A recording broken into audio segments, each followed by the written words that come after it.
So Misfits 19 just came to a close. This is the next day recording this, and I gotta be honest, man, I'm really, really disappointed with the end result. Not to say that some of the fights weren't good, because there were gems in there, the co-main, the main. I think even the Jarvis and Ben Williams fight, regardless of the fact that Ben Williams had a weird injury towards the end, was a high-quality fight. There were also stinkers in the mix, let's be honest. Chase Demore, that fight was god-awful. Deji versus Dawood Savage. Deji didn't do enough of the heavy lifting to make that fight interesting, and Dawood Savage took what I can only describe as a Johnny Walker type dive there by the end and almost sacrificed himself to the influencer boxing gods. There was production issues, which you really hate to see if you're going to be charging people $30 for these types of things. I get it. It's not as much as a UFC pay-per-view, those being probably upwards of $100 if you don't already have an ESPN Plus subscription, 70 or 80 bones without it. But still, if you're charging any amount of money to people to put on these events in a nation like Qatar that undoubtedly has a lot of money to give out and wants their branding all over the place,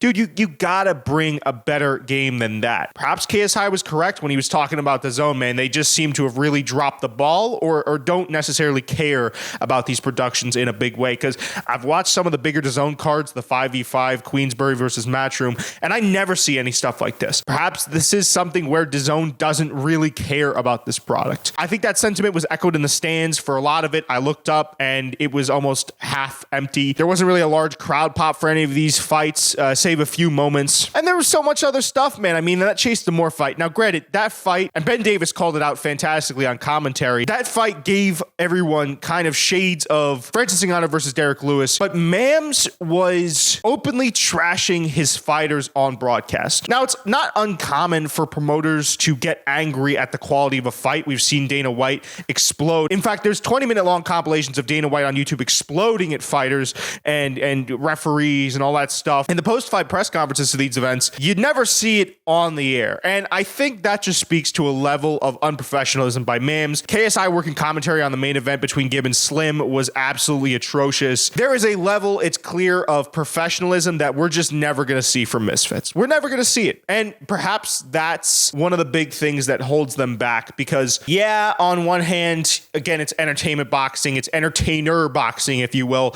So we're not supposed to see the upright stiffiness of professional boxing where you're all these guys are so, and everyone, there's a certain level of professionalism that's expected on the broadcast and the production. I get that maybe that's kind of part of the appeal or part of the MO with these smaller influencer promotions. But some of the stuff, man, I'm like, you're actively shooting yourself in the foot with picking fighters. The Dawood Savage and Deji fight should have never been made. Deji should have gotten a higher level opponent. We should have never have seen Mams Taylor openly trash talking his fighters on broadcast, on commentary, because for one, that creates tension within the promotion. Two, that takes away so much credibility. Your audience is sitting there and they're listening to, and maybe they don't know the sport that well, but they're listening to the promoter absolutely lay into these guys. Then you have to think that's going to give them such a confused viewpoint on your promotion. You want people to tune in. These types of fights happen, man. And I'm not even necessarily blaming Mams Taylor for that fight taking place, because on paper, it should have been good. It should have been exciting. Mams Taylor himself was talking about how far Chase Demore has come from his kind of weird and wacky and wild ways back in the day. So you're going to get a stinker like that every once in a blue moon. But to trash your fighters like that, I think is incredibly unprofessional.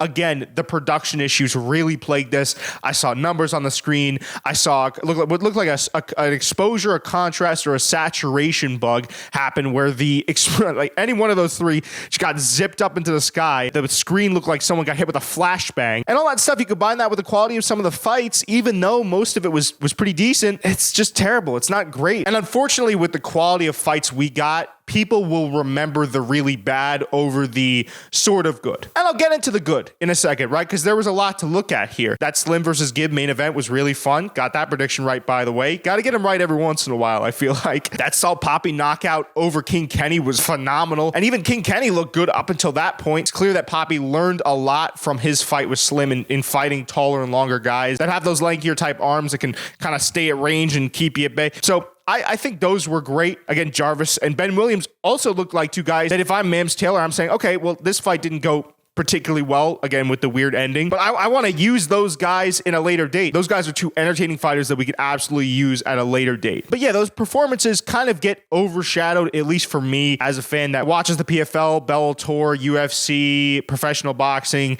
influencer boxing. I know myself and a lot of the guys I talk to, it takes a lot if you have a bad card to have people remember the really great moments. I mean, I'll watch the MMA Guru break stuff down, and he'll always say, this was a really bad card, but Alex Pereira saved it at the last second with a great performance. It's never, oh yeah, Alex Pereira had a great performance, but the rest of the card was okay. The bad always comes first. And it's kind of like that in media as well, if you think about it. People love to focus on the bad. And I just think with a card like this, when they tried to go for that Hail Mary of bringing Misfits back to its former glory, for me, it didn't work. It left kind of almost a mid-tier taste in my mouth. I think another problem, if you talk about what you want as a promoter when you put on an event, you'd want the checklist of things you want successfully to happen would be your biggest names go out, they don't lose any momentum in their stardom. You know, you have a few big moments, let's just say the Salt Poppy and King Kenny knockout. You have that main event in Gibb versus Slim that a lot of people are hotly contesting. You have a lot of interest there, and then it cashes in. You have those moments where your biggest names deliver.